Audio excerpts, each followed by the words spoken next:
Lamentações, capítulo 3 e o versículo 21, assim nos diz: quero trazer à memória aquilo que me dá esperança. Todos nós conhecemos Jeremias como o profeta chorão ou o profeta das lágrimas. Mas para entendermos este versículo que ele aqui nos citou, é necessário passarmos por toda a história, não somente de Jeremias, mas também de Israel.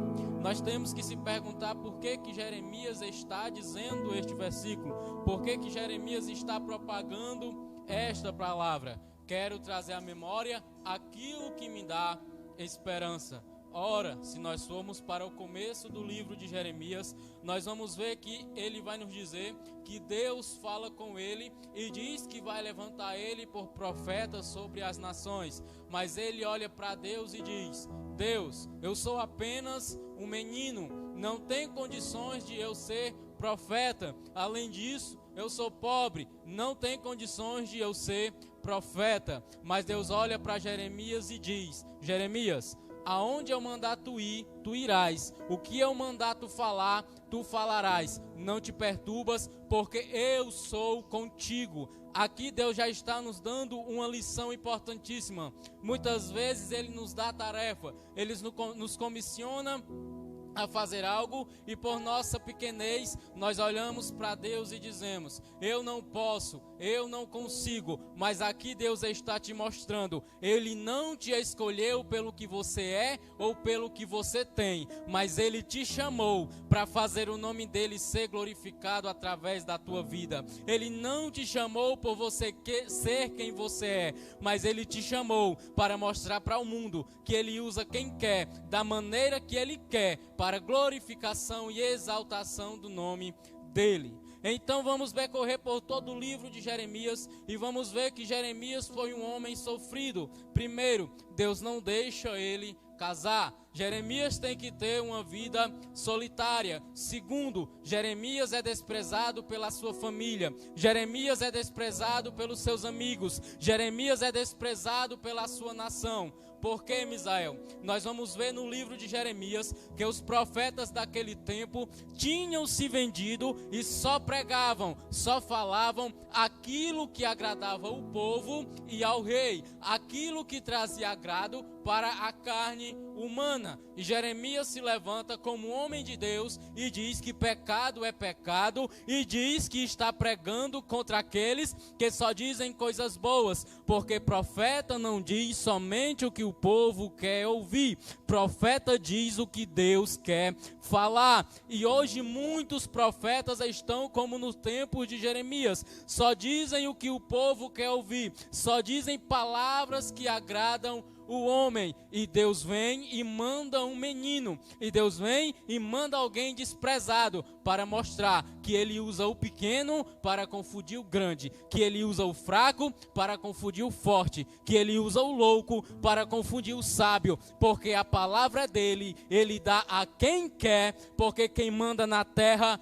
é Ele. Hoje nós vemos esta epidemia. Certo dia eu escrevi a seguinte frase: no Egito, Deus manda as pragas como sinal para Israel e como praga para o Egito. Da mesma forma, a epidemia vem como sinal para a igreja e como praga para o mundo. Praga para o mundo, porque o mundo vive da maneira que quer, fazendo o que a sua carne quer e acha que não tem que temer a Deus. Deus manda a praga e mostra: eu estou no controle do mundo, eu mando no mundo, e quem me desrespeita vai sofrer as pragas no mundo. E a igreja vê esta epidemia e olha como praga para o mundo e traz como sinal para si. Como assim, Misael? Ele disse que no fim do tempo mandaria pestes, e você olha para esta peste e diz: Jesus está voltando. Se você estava desviado, a praga vem falar com você: Jesus está voltando. É tempo de se consertar, é tempo de deixar de fazer aquilo que você gosta de fazer para fazer aquilo que Deus quer que você faça.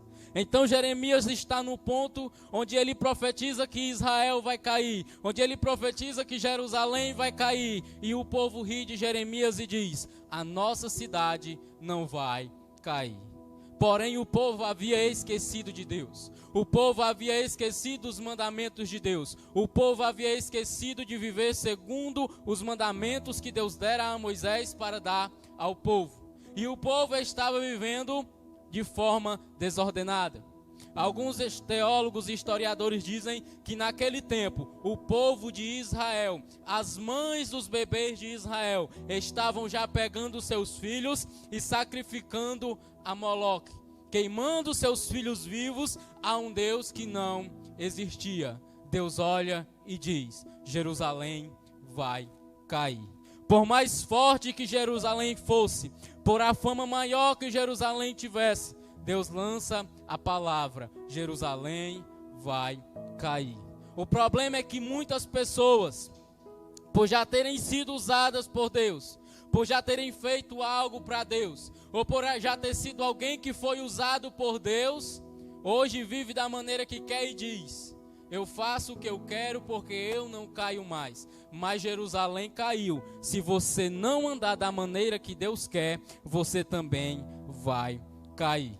E o povo não queria ouvir a voz de Jeremias. Então o povo continuava a viver da maneira que queria. E passa-se um tempo, Jerusalém cai. Babilônia, através do rei Nabucodonosor, derruba Jerusalém. Tira os nobres, tira o povo nobre daquele lugar, os comerciantes, os ricos, e deixa somente o povo pobre, chamado por a Bíblia o resto do povo. E Jerusalém está desolada, e Jerusalém está abandonada. E então o profeta Jeremias, com dor no seu coração, está no livro de Lamentações dizendo também: estou no fundo do poço, eu acho que eu vou morrer. Então ele se lembra: mas eu clamei ao Senhor e ele ouviu o meu clamor.